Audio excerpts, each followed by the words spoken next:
आप पूछो राजेश। ये बच्चे के होठों पर शहद लगाने का आइडिया कहाँ से आया? देखो, थैंक यू। तुम ये नहीं जानना चाहते, थैंक यू, कि आइडिया कहाँ से आया। तुम ये जानना चाहते हो कि बच्चे के होठों पर शहद लगाना कानूनी तौर पर सही था। Yes sir, thank you for reading my mind. Thank you. देखो, कानून सच्चाई के लिए सबूत पर ध्यान देता है, सबूत की सच्चाई पर नहीं। Thank you very much. और फिर हमने क्या किया, झूठ का सहारा लेकर सच को सच साबित किया। और तुम्हें याद है, लालचंद ने खुद कबूल किया था ऑफिस में कि बच्चा उसका है। हाँ। है ना? Bye bye. Okay bye.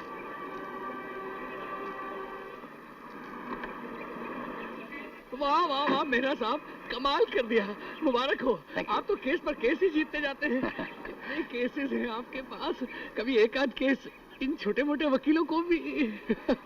जरूर जसवंत लाल, मैं जरूर कोशिश करूंगा। अब मैं जरा चलता हूँ, वरना ट्रैफिक जैम में फंस जाऊंगा। प्लीज जरूर। हाँ bye bye. Thank you. Daddy आप? हाँ अंजू, आज के दिन को मैं 13 साल से नजरअंदाज करता रहा, लेकिन आज नहीं कर पाया। सोचा चल के बेटी के सब गिले शिकवे दूर कर दूं। शादी की सालगिरह मुबारक हो बेटी। Thank you daddy. अंदर आइए ना। चलो।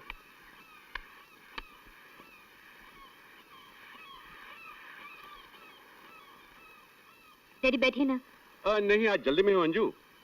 वैसे मैं देख रहा हूँ कि हमारे दामाद आज शादी की सालगिरह पे अदालत की खाक छान रहे हैं। नहीं, उनको कुछ जरूरी काम था इसलिए। अच्छा देखो, मैंने अपनी जिद तोड़ दी, मैं यहाँ पे आया हूँ, तो आज रात का खाना मेरे साथ खाना होगा। नहीं, आज तो उनके साथ कहीं डिनर। अच्छा, तो कल से ही? नहीं, कल से लेकर 7 दिन तो रक्षा के हैं, और वो पंचकनी में। तो ठीक है, ठीक 8वें दिन मैं तुम्हारा इंतजार रात को खाने पे करूंगा। डैडी इतनी जल्दी में क्यों है? चाय तो पीते जाइए। नहीं बेटी, तुम तो फैक्ट्री की प्रॉब्लम्स को जानती हो, और आज तनख्वाह का दिन भी है। अगर वक्त पर नहीं पहुंचा तो वर्कर झंडे उठा के खड़े हो जाएंगे। और वैसे भी अगर तुमने मेरी मर्जी से शादी की होती तो आज ये सारा कामकाज मेरा दामाद संभालता।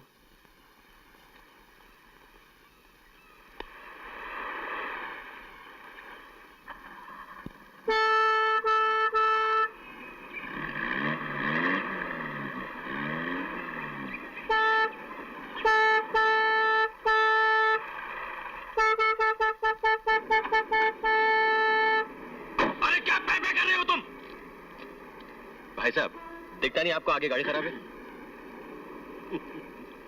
सावन साहब, आप सच कहा है किसी ने, जिसे हम पागलपन कहते हैं, वो हरकत या तो कोई बहुत ही अक्लमंद करता है या कोई बेवकूफ कर सकता है।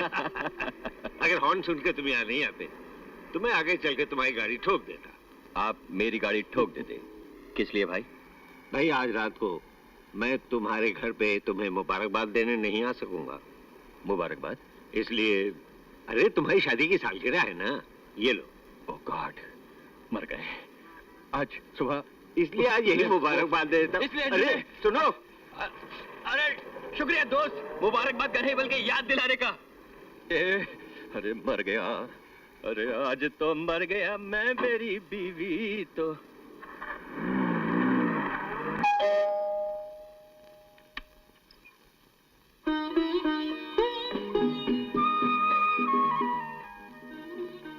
तुम्हें याद ही नहीं कि आज हमारी शादी की सालगिरह है?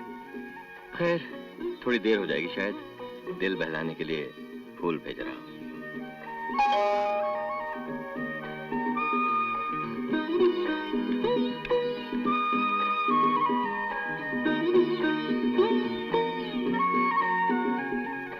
देर शायद ज्यादा हो जाए, फूल सामने होंगे तो समय जल्दी कट जाएगा।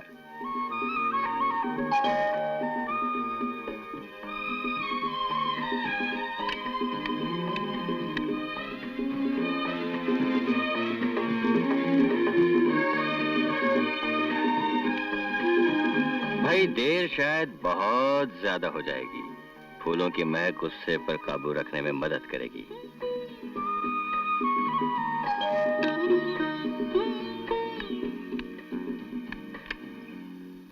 बारह वो 13वां ये, शादी की 13वीं साल मुबारक। सॉरी। जानती हूँ मजाक अच्छा कर लेते हो, लेकिन इस बार मैं नहीं हंसूंगी।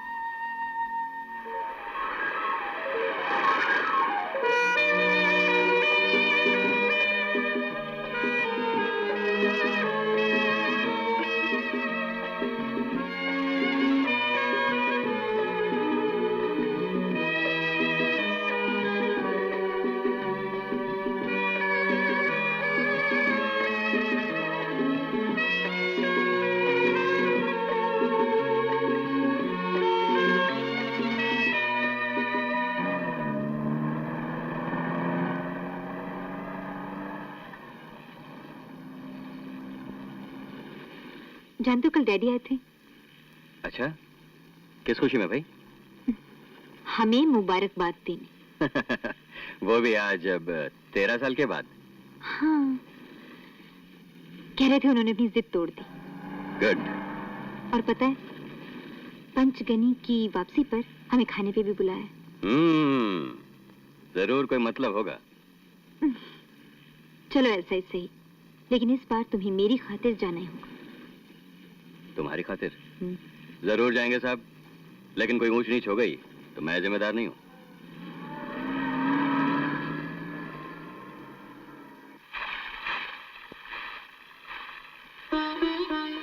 Hello mummy. हेलो बेटे, how are you? Fine thank you mummy. पापा कहाँ है मम्मी? वो एक काम में फंस गए थे इसलिए नहीं आ सके। मैं ड्राइवर को लेके आई हूँ।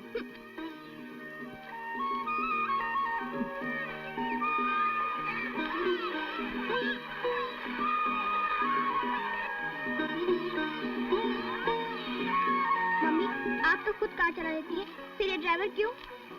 इतना लंबा सफर था बेटे और मुझे अकेले आने में डर लग रहा था, और फिर ये ड्राइवर मुझे पसंद भी है। लेकिन मुझे बिल्कुल पसंद नहीं है ड्राइवर। क्यों? जो ड्राइवर पापा की जगह आया हो वो मुझे कैसे पसंद आ सकता है? बम्बई जाकर मैं 7 दिन तक पापा से बात नहीं करूंगी। चलो ड्राइवर। मम्मी कैसा ड्राइवर है ये, जो आपके कहने पर भी नहीं चलता? नहीं चलेगा ये ड्राइवर, यहाँ से बिल्कुल नहीं चलेगा जब तक छोटी बीवी सामने आकर हमारे दोनों गालों पर एक एक किच्ची नहीं करेगा। बड़ा बदतमीज है ये। एक तो मुझे गुस्सा आ रहा है और ये ड्राइवर किसी मांग रहा है। मम्मी आप क्यों नहीं गाड़ी चलाती है? अब ये अपनी जगह से हटेगा नहीं तो मैं गाड़ी कैसे चलाऊंगी? बेटा आप जल्दी से इसको किसी दे दो, नहीं तो ये मुझसे किसी मांगेगा। हाँ वो तो हमारी तनख्वाह है। पापा आपका मजाक हमेशा रुलाकर हंसाता है। नहीं बेटे, रुलाने से पहले हंसाता है।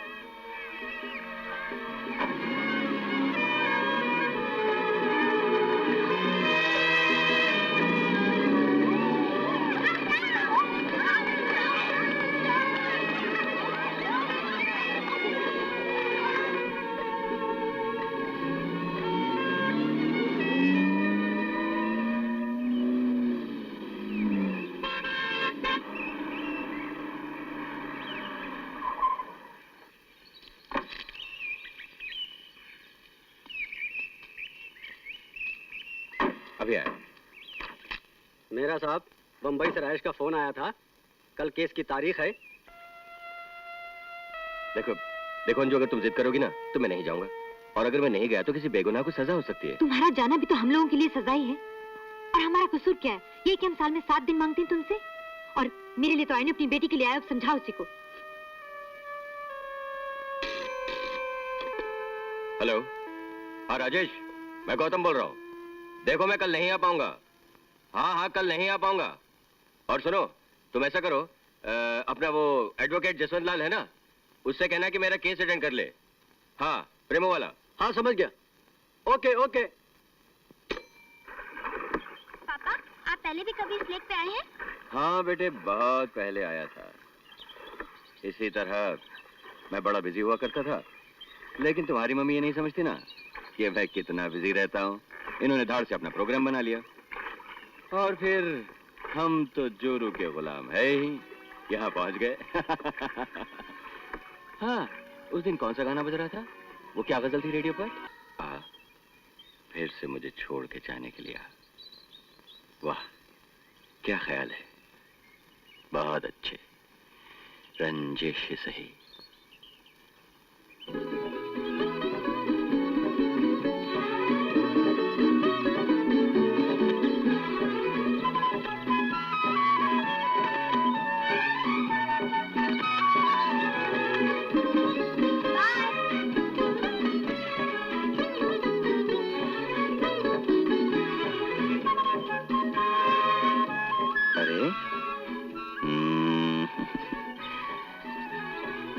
जब रक्षा की शादी हो जाएगी तब क्या करोगे?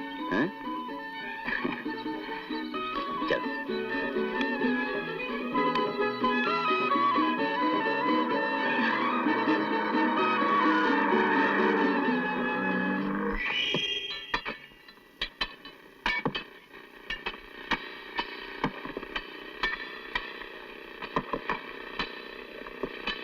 हट जाओ साहब, हट जाओ।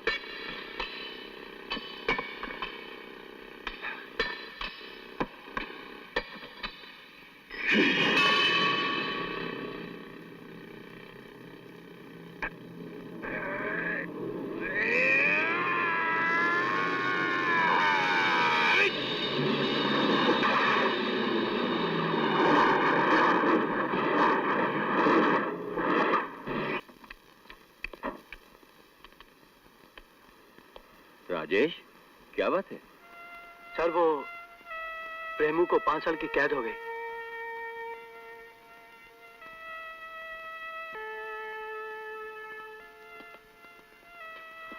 आइए मिस्टर मेहरा। ये रही आपकी फीस। मेरी गैर हाजिरी में मेरे केस की पैरवी करने का बहुत बहुत शुक्रिया। Thank you very much mister Mehra. You see I tried my best. No mister Jaswantlal, you did not. अगर एक बेगुनाह इंसान को अदालत में इंसाफ नहीं मिलेगा तो लोगों का कानून से विश्वास उठ जाएगा।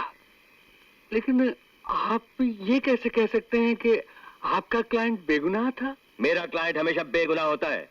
मैं झूठे केस नहीं लेता।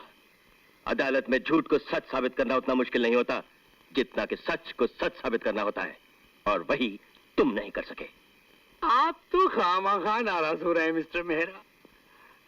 5 साल की सजाई तो हुई है, कोई आफत तो नहीं आ गई। लोगों को कितनी सजाएं होती रहती हैं। अरे आप क्या समझेंगे मिस्टर जसवंतलाल, एक 19 साल का मासूम बेगुनाह लड़का जिसे सजा के नाम से डर हो, खौफ हो, दहशत हो, अगर उसे जेल में डाल दिया जाए तो वो एक फर्स्ट क्लास क्रिमिनल बनकर बाहर निकलेगा, जो पुलिस का दुश्मन होगा, समाज का दुश्मन होगा, कानून का दुश्मन होगा।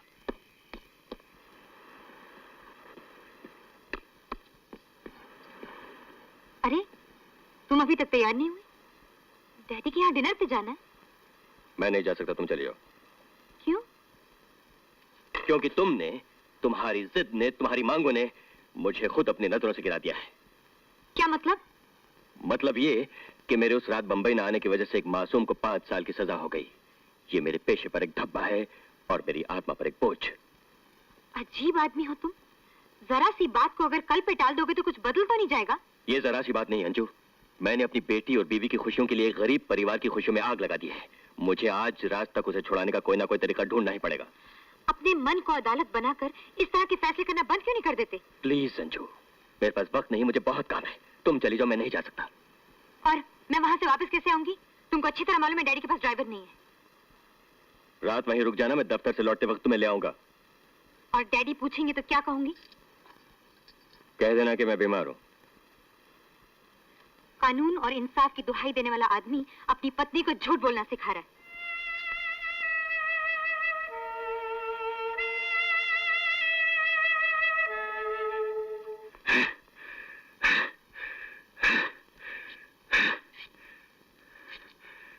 काम हो गया चाचा?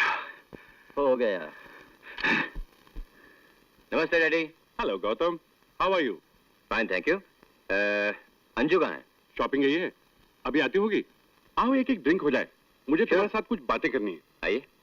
मेरी फैक्ट्री में एक मजदूर है जिसे मैंने कुछ दिनों में निकाल दिया था। वो मेरे खिलाफ कोर्ट में केस करने चला है।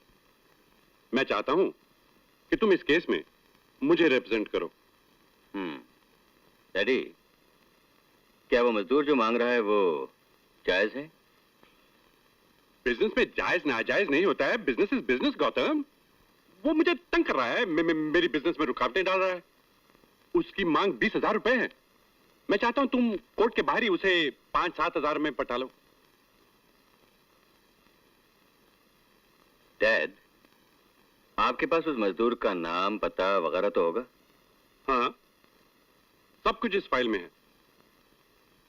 मैं उस मजदूर से मिलूंगा जरूर, लेकिन जहां तक केस का सवाल है, मैं आपकी तरफ से उसके खिलाफ नहीं बल्कि उसकी तरफ से आपके खिलाफ लड़ूंगा। क्योंकि जिस मजदूर ने आपसे लड़ने की ठान ली है, मेरी जरूरत उसको है, आपको नहीं। गौतम, अगर तुम मेरे दामाद नहीं होते तो अभी धक्के मार मार के तुम्हें इस घर से निकाल देता मैं। अगर आप मेरी पत्नी के पिता ना होते तो मैं जिंदगी भर आपकी शक्ल नहीं देखता।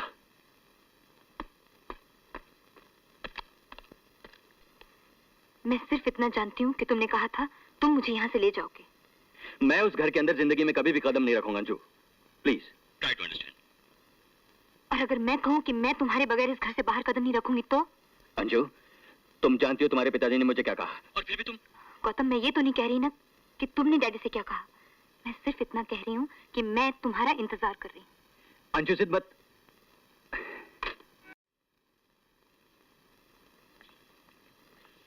मैम साहब,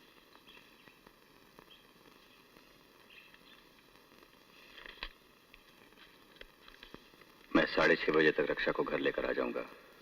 अपने पति की खातिर ना सही, अपने घर की खातिर ना सही, अपनी बेटी की खातिर तो चले आओ। साहब से कुछ कहना है? नहीं।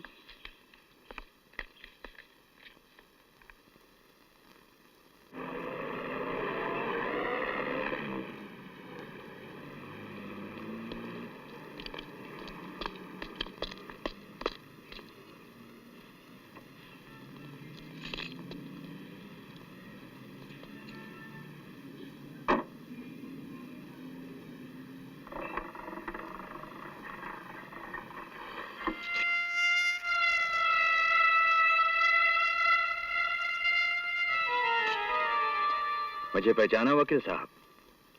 आज से 6 साल 8 महीने 2 दिन 40 मिनट और 32 सेकंड पहले आपसे मेरी मुलाकात हुई थी। रघुवीर सिंह उर्फ रघु? वाह, आपको तो उर्फ तक याद है। ठीक ही सुना था। वकीलों की याददाश्त बहुत तेज होती है। बहुत मायूसी होती अगर मुझे अपना नाम आपको बताना पड़ता तो।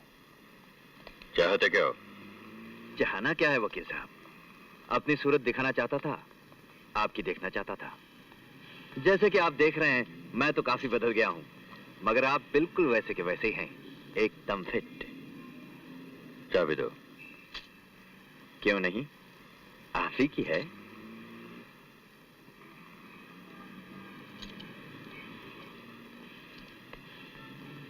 कहीं ऐसा तो नहीं कि तुम अब भी अपनी सजा के जिम्मेदार मुझे ही समझ रहे हो? इसमें शक की क्या बात है? यही तो मैं आपको याद दिलाने आया हूं। मुझ पर लगे हुए इल्जाम को जुर्म साबित करने वाली गवाही आप ही ने दी थी। मैं बिल्कुल नहीं भूला हूं वकील साहब। कहीं ये धमकी तो नहीं? छी छी छी, कानून जानते हुए भी आप ऐसी बात कर रहे हैं। किसी को कोई चीज याद दिलाना कानून की निगाहों में धमकी तो नहीं होता। वाह वाह वाह वाह, ये दुनिया आज भी उतनी रंगीन है जितनी मैं छोड़ गया था। अपनी बीवी और बच्चे को प्यार देना ना भूलना वकील साहब।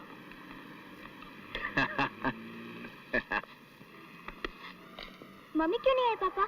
मम्मी बेटा, वो मम्मी जरा काम में बिजी थी ना, इसलिए उन्होंने कहा कि मैं अपनी लाडली को घर पर ही मिल लूंगी।